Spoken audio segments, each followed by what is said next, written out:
No primeiro vídeo da série sobre Hipátio de Alexandria, a gente viu alguns elementos básicos sobre a biografia dessa personagem, né?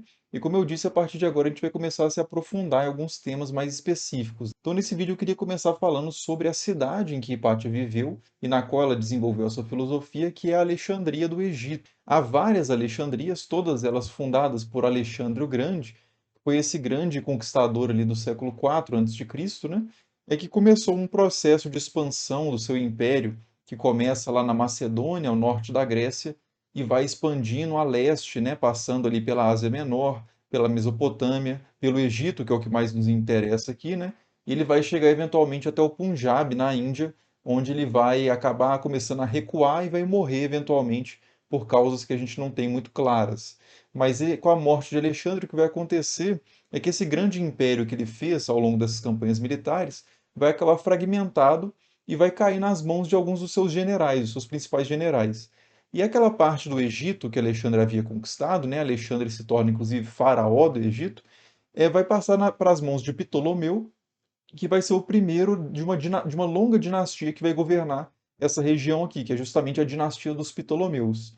Então você tem Ptolomeu I, que era esse general de Alexandre, e a dinastia dos Ptolomeus vai até Cleópatra VII, que é a Cleópatra famosa, né, dos filmes do Júlio César, do Marco Antônio e tal. E o que importa para nós mais dessa dinastia dos Ptolomeus é o fato de que eles vão governar essa região toda aqui e vão desde o início ter muita atenção, aqui dá muita importância para essa cidade específica, a cidade de Alexandria, principalmente por causa da sua posição geográfica.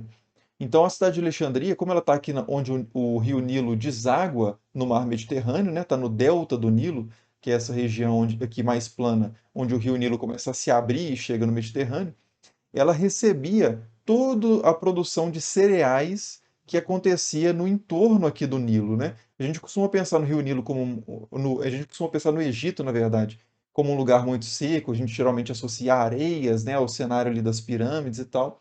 Mas a verdade é que o Egito era um dos lugares mais férteis, mais produtivos em termos agrícolas ali da região do Mediterrâneo, né? Então tinha uma importância econômica muito grande. E esses cereais produzidos no entorno aqui do Nilo escoavam justamente nessa direção aqui, rumo ao Mediterrâneo, e a cidade de Alexandria funcionava como um porto, né? Ou vários portos, na verdade, que tinham na cidade, para escoar toda essa produção ali para as outras regiões, né? Então, quando o Império Romano assumiu o controle de Alexandria, né? Porque depois dos Ptolomeus vai ser o Império Romano que vai assumir o controle dessa região.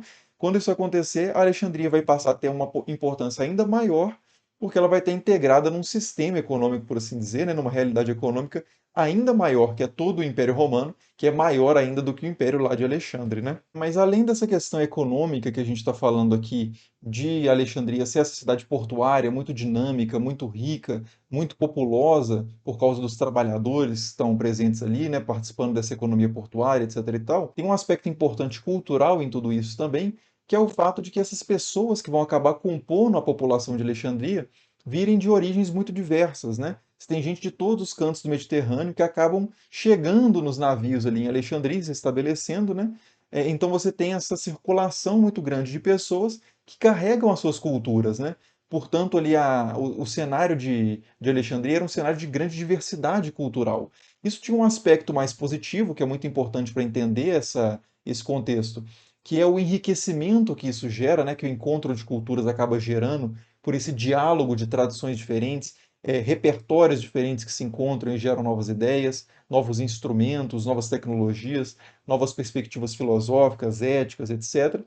Mas isso tem também um aspecto negativo, que também é importante de se considerar para entender a cidade de Alexandria e a história de Hipátia mesmo, que é a questão que muitas vezes essa identidade, essas identidades diferentes presentes no mesmo lugar, acabam também gerando atritos, perseguições, tentativas de supressão da diferença e coisas desse tipo, né?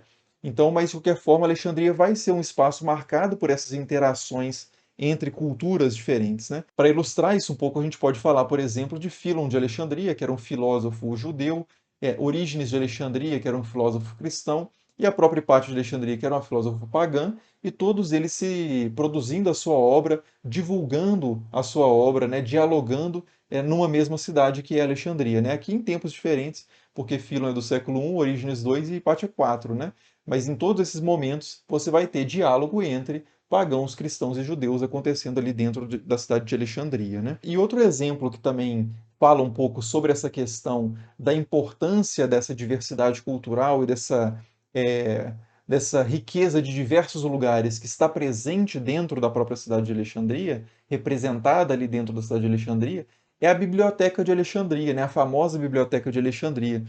A Biblioteca de Alexandria, segundo algumas fontes antigas, ela tinha um esquema de obtenção de livros que era o seguinte: todos os navios que chegavam a Alexandria, e eram muitos, né, tinham que entregar os seus livros para que os copistas da Biblioteca de Alexandria fizessem cópias, né, e feitas essas cópias, as cópias eram devolvidas para os navios e a biblioteca ficava com os originais. Né? Dessa forma, a biblioteca tentava ser uma espécie de centro do conhecimento universal, comportando dentro dela o conhecimento de todo o mundo conhecido, né?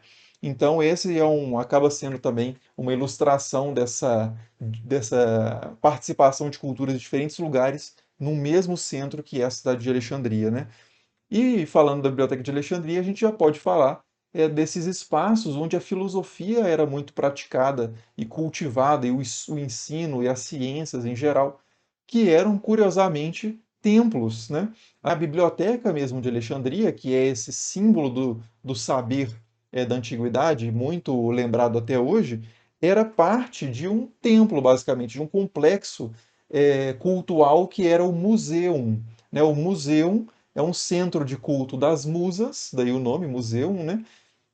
E também de cultivo das artes que as musas representam, né? Da poesia, da história, da música, etc., né? Então você tem esses espaços onde o saber vai ser cultivado, onde, por exemplo, Hipátia vai circular, vai trabalhar, né? Vai ensinar, que são em geral templos, né? Curiosamente. Não só o museu, mas também o Caesarium ou Caesarium, que era o templo de adoração ali dos Césares, né? Dos imperadores, e também o Serapion, por exemplo, também, que era um templo dedicado ao deus Serapis, que é esse deus que era muito popular na cidade de Alexandria no período em que Hipátia viveu. E o Serapion, inclusive, vai ser uma espécie de. Vai ter uma espécie de biblioteca de Alexandria 2.0 também, quando a biblioteca original lá do museu acabar perdendo o seu status antigo, né, por uma série de fatores. Mas então esses templos, né, o Museu, o Serapion, o Caesarion, eram os espaços em que os principais espaços onde os filósofos se reuniam, onde os livros eram colecionados, né? Livros sobre matemática, sobre astronomia, sobre todos os assuntos, né? Não só sobre os deuses, mas sobre o conhecimento de uma forma geral, né? E isso é algo, inclusive, que essas imagens, né, que de artistas mais recentes que fazem essas reconstruções, né, de cenas antigas, captam muito bem nessa presença aqui de estátuas enquanto tem as pessoas aqui estudando, né? Aqui também você tem as estátuas, os bustos aqui, e junto com os livros, realmente a realidade nos tempos de Hipátia era essa, né? Era uma mistura, né? Ou uma indistinção, em certa medida, desses diversos aspectos que hoje a gente classificaria muito separadinho como religião, como ciência, como filosofia, etc., né? Aqui você tem livros sobre os deuses, sobre matemática, sobre ética, e está tudo aqui nessas prateleiras, né? Sendo consultado, discutido e adaptado pelos filósofos ali que vivem na cidade, né? Mas enfim, né, para resumir então, Alexandria, em que Hipátia viveu, era uma das cidades mais ricas, né, importantes ali do Império Romano. Era uma cidade culturalmente diversa, o que contribuiu para grandes desenvolvimentos filosóficos, científicos na cidade, mas também para uma série de atritos que aconteceriam entre esses diferentes grupos, né? E a gente vai ver mais sobre isso quando a gente for falar sobre o assassinato de Hipátia, principalmente, né? E a Alexandria era também uma espécie de capital filosófica, por assim dizer, do Antigo Egito, e não só, né, do Império Romano também como um todo. Existe até uma rivalidade entre Atenas e Alexandria sobre qual seria a cidade mais importante filosoficamente, né, o destino mais prestigiado para os filósofos, né, para aqueles que queriam buscar a filosofia. Então era realmente uma cidade muito expressiva, né? Não é que Hipátia estava produzindo de forma isolada, num lugar assim distante, remoto do Império Romano. Não, ela estava talvez na cidade que mais intensamente cultivava a filosofia, a educação, né, de uma forma geral, Então é uma figura realmente central nesse contexto da filosofia antiga, né?